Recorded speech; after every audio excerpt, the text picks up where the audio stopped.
आज जर का आपण पाहिलं तर अनेक तरुण की जो 7वी पास आहे, आम्ही ग्रॅज्युएट करता केलं, डिग्री करता केलं, पण आता 7वी पास आहे, 10वी पास आहे, 12वी पास आहे, तो आला की त्याला सगळ्या रोजगाराची विवंचना आहे.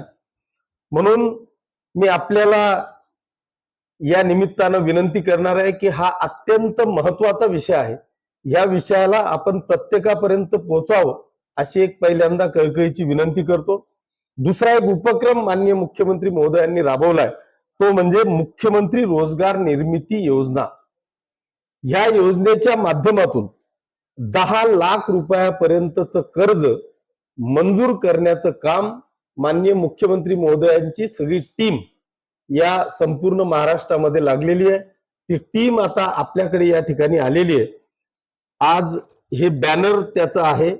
आपण जवळपास मतदारसंघामध्ये सगळ्या प्रकारचे बॅनर्स लावले. याच्यामध्ये तुम्हाला कुठल्याही प्रकारची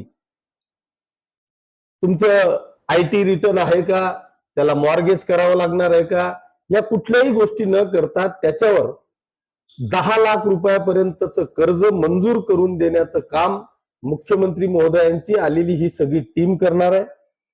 आजपासून म्हणजे सोमवारपासून तर 15 तारखेपर्यंत आपल्या पाचोरा आणि भडगाव शहरातल्या दोघी कार्यालयांमध्ये त्याची नोंदणी होणार आहे. त्या पद्धतीचे फॉर्म आम्ही प्रत्येकापर्यंत पोहोचवण्याचा प्रयत्न करणार आहोत.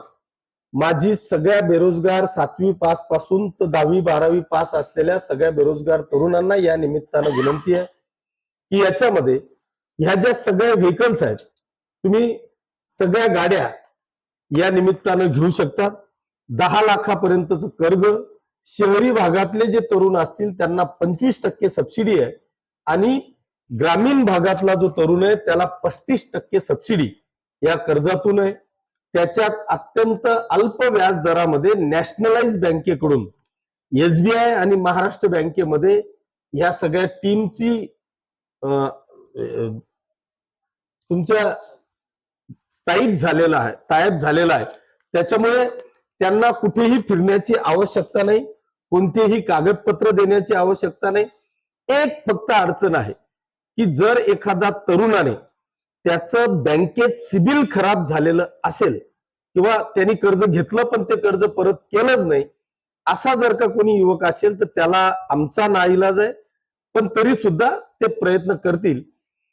त्याच्यामध्ये दुसरे एक आणखी विषय आहे की याच्यात फक्त गाड्याच नाही, जर खरंच प्रामाणिकपणे एखादा आमचा नाभिक समाजाचा बांधव आहे, त्याला सलूनचं चांगल्या पद्धतीचं दुकान उभं करायचं आहे, त्याची जागा आहे, त्याच्यासाठी सुद्धा 10 लाख रुपयाचं कर्ज आपण बँकेच्या माध्यमातून देऊ शकतो. एखाद्याला खरंच प्रामाणिकपणे एखादी रेस्टॉरंट चालू करायचं आहे, त्याच्यासाठी सुद्धा मिळू शकतं, पण त्याच्याकरता काही प्रोसेस आहे. कारण जागा नावाची आहे का, तुला खरंच ते प्रामाणिकपणे करायचं आहे का, हा एक विषय त्याच्या समोर येतो. पण तरी सुद्धा त्याला थोडासा वेळ लागेल. पण इन्स्टंट या सगळ्या गाड्या नोंदणी झाल्यानंतर महिन्याभराच्या आत या सगळ्या व्हेकल्स आपण त्याला देऊ आणि त्यांचा एक चांगल्या पद्धतीचा प्रोग्राम सुद्धा आपण भविष्यात करू.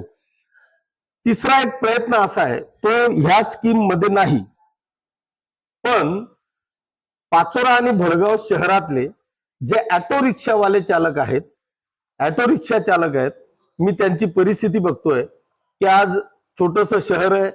5-25 वर्षापासून, मी तर 25 वर्ष झाले, जे अनेक रिक्षा चालक माझे शिवसैनिक होते आहेत, ते बिचारे आजही तीच रिक्षा घेऊन दिवसभरात 100-200 रुपयाच्या वरती तो कमवत नाहीये. कारण ती गाडीची अवस्था नाही, तो त्याचे हप्ते फेडू शकत नाही. त्याच्याकरता आपल्याला हे कर्ज उपलब्ध करून देता येतं का? कारण त्याच्याकरता त्याची ट्रेनिंग असणं गरजेचं आहे, त्याला ते लायसन असणं गरजेचं आहे, त्याच्याकरता तो बिल्ला असणं गरजेचं आहे.